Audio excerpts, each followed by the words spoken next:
जातीय तणाव निर्माण होईल अशा पद्धतीचं या ठिकाणी राज्यामध्ये काम चालू आहे।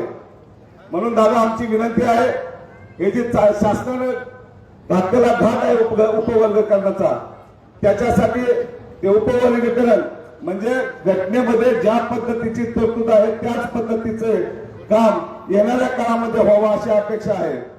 59 जातीला 13% आरक्षण आहे आणि त्या 13% आरक्षणामध्ये 59 जात भागिले जर आपण 13% विचार केला तर 0.2 किंवा 3 असं टक्केवारी येते। मग जर समजा हे सगळंच आरक्षण बौद्ध समाजाची संख्या जास्त असल्यामुळे आम्हालाच मिळालं तर आमच्या बहुमताचं नुकसान होऊ शकतंय।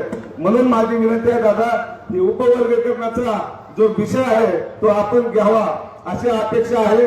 आणि मला असं वाटतंय की या राज्यातला बौद्ध समाज निश्चितच तुमच्या पाठीशी खंबीरपणे उभा आहे, एवढं मी या ठिकाणी आश्वासन देतो आणि माझे जर 2 शब्द संपवतो। जय हिंद, जय भीम। धन्यवाद नाना। यानंतर मी अधिक वेळ न घेता जयंती महोत्सव समितीचे सन्माननीय मार्गदर्शक मसूद भाई शेख यांना विनंती करतो की कृपया आपण आपलं मनोगत आम्हा सर्वांच्या समोर निवेदित करावं। टाळ्यांच्या गजरात मसूद भाईंचं स्वागत करूया।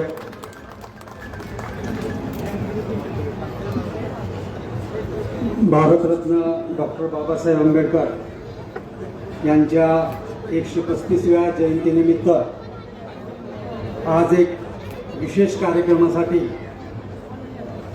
आपल्या महाराष्ट्राचं एक खंबीर नेतृत्व मनोजदादा जरांगे इथं उपस्थित आहेत व मंचावरील सर्व मान्यवर।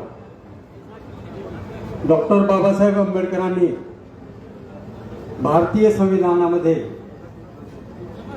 सामाजिक, आर्थिक व राजकीय न्याय यासाठी भक्कम अशी पायाभरणी